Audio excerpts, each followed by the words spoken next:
और मैं हूं मधुबाला आपके साथ। लालू प्रसाद यादव की लाडली बेटी का नामांकन जो 29 अप्रैल को रोनी आचार्य ने सारण से नामांकन दाखिल किया था, उस पर कई सवाल उठ गए हैं। वो बुरी तरीके से फंस गई हैं। जी आपको बता दूं, बीजेपी ने रोहिणी आचार्य के उस नामांकन पत्र को कई सवाल उठाए, कई बात बोले हैं बीजेपी का साफ कहना है कि वो जो 20 लाख रुपए हाथ में लेकर दिखा रही थी, अब वो शपथ पत्र में कहीं 2 लाख तो कहीं 4 लाख दिखा रही है। आखिर इसके पीछे की वजह क्या है? रोहिणी आचार्य सारण से चुनाव लड़ रही हैं, वो अपना नामांकन भी दाखिल कर चुकी हैं। आप लोगों ने देखा ही होगा 29 अप्रैल को रोहिणी आचार्य सारण में अपना नामांकन दाखिल किए हैं। जो राजीव प्रताप रूडी जो जदयू से उतारे गए, जो बीजेपी से उतारे गए हैं, वो राजीव प्रताप रूडी को टक्कर दे रही रोहिणी आचार्य। लेकिन रोहिणी आचार्य पे कई सवाल उठ रहे हैं इस समय रोहिणी आचार्य पे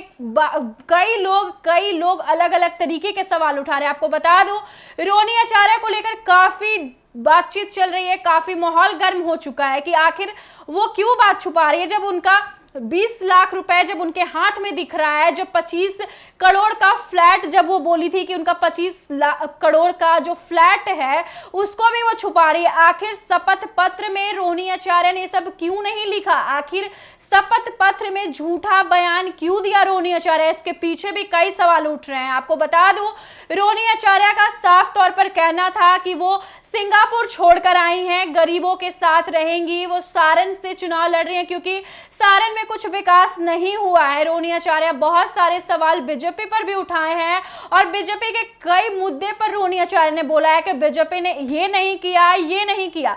अब जब बीजेपी ने उल्टा पलटवार किया है तो फंस गई है लालू प्रसाद यादव की लाडली बेटी। जी आपको बता दूं, रोहिणी आचार्य हाल ही में नामांकन पत्र दाखिल किया है जिसमें वो सारा बयान झूठा लिखा है, सारा मुद्दा अलग अलग बता दिया है कि उनके पास 2 लाख 4 लाख यही कुछ रकम है, जो कि रोहिणी आचार्य के पास काफी ज्यादा है। बीजेपी ने सवाल उठाया है कि जब रोहिणी आचार्य के पास इतना कुछ है, इतना प्रॉपर्टी है, उनके पति के पास इतना करोड़, हाल ही में रोहिणी आचार्य ने बयान भी दिया था कि मेरे पास इतना करोड़ है, मेरे पति के पास इतना संपत्ति है, तो आखिर वो सब संपत्ति गई कहां? और रोहिणी आचार्य ने यहां तक कि शपथ पत्र में पटना का ही बताया है, इंफॉर्मेशन भी जो दिया है रोहिणी आचार्य ने वो पटना का ही दिया है। इस पर भी बीजेपी ने सवाल उठाया है कि वो सिंगापुर से आई हैं, जब वो सिंगापुर से आई हैं तो उन्हें तो सिंगापुर का ही नाम देना था ना। लेकिन रोहिणी आचार्य ने सारण सीट से जो लड़ रही है चुनाव, रोहिणी आचार्य ने पटना का उसमें जिक्र किया है। इस पे भी एक बड़ा सवाल उठकर आ रहा है। बीजेपी ने मुद्दा बना दिया इस चीज को लेकर कि आखिर रोहिणी आचार्य छुपा क्यों रही हैं जब वो शपथ पत्र में दे चुकी हैं, जब वो लोगों के सामने, जब वो जनता के सामने वो जो रुपए दिखा रही हैं, आखिर वो 20 लाख रुपए जो हाथ में ली हुई हैं उसका क्या हम लोग समझे? बीजेपी का ये भी सवाल एक बड़ा सवाल है रोहिणी आचार्य के लिए। अब तो काफी मुश्किल दिख रहा है बीजेपी जब उनपे सवाल उठा रहे हैं, तो ये तो लालू परिवार, लालू प्रसाद यादव की बेटी के लिए एक बड़ा बात बनते हुए नजर आ रहा है कि आखिर क्या इसके पीछे की वजह है।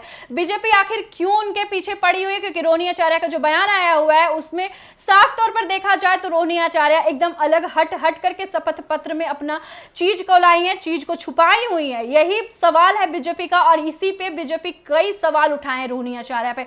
अब तो ये भी है कि रोहिणी आचार्य का नामांकन भी अब असमंजस में फंस गई है। अब उस पर भी कई सवाल उठ रहे हैं। जो वो 29 अप्रैल को वहां पे नामांकन दाखिल किए हैं, जनता के बीच में जो जनता के लिए विश्वास दिलाई है रोहिणी आचार्य कि मैं जनता के लिए, सारण की जनता के लिए, गरीब माताएं, बहनें, भाई, चाचा जो भी हो, यहां तक कि रोहिणी आचार्य का जब रैली हो रहा था, जब सभा को संबोधित कर रही थी रोहिणी आचार्य, तो रोहिणी आचार्य का यह भी कहना था, हाँ, तो रोहिणी आचार्य कह रही थी कि मैं सिंगापुर नहीं जाऊंगी, मैं सारण में ही रहूंगी, लोगों के बीच में रहूंगी, मैं लोगों की जनता के लिए काम करूंगी। तो ये बयान भी रोहिणी आचार्य का था। तो आखिर रोहिणी आचार्य ने जब शपथ पत्र लिया, जब नामांकन दाखिल किया, तो फिर रोहिणी आचार्य इतना बीच में छुपाना क्या? बीजेपी का यही सवाल है रोहिणी आचार्य के लिए। इन पे आप लोगों की क्या राय है?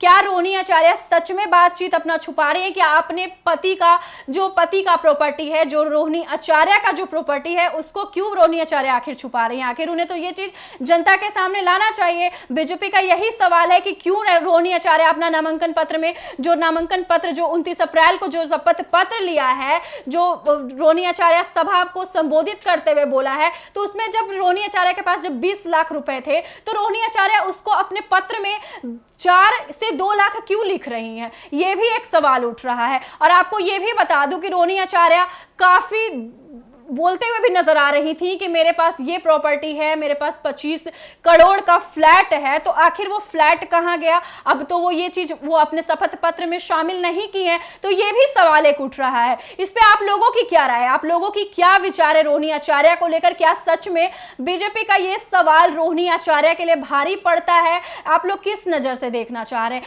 आप लोग किस तरीके से इस चीज को देख रहे हैं और किस तरीके से इस चीज पर आप लोग सोच रहे हैं, तो कमेंट बॉक्स में लिखकर जरूर बताइएगा। फिलहाल इस वक्त की खबर में इतना ही, और ऐसे ही तमाम खबरों के लिए देखते रहिए न्यूज़ 24। वीडियो पसंद आया हो तो वीडियो को लाइक करें, शेयर करें, साथ ही हमारे यूट्यूब चैनल एक न्यूज़ 24 को सब्सक्राइब करें। यदि आप हमारे फेसबुक पेज को देख पा रहे तो हमारे फेसबुक पेज को फॉलो करें। धन्यवाद।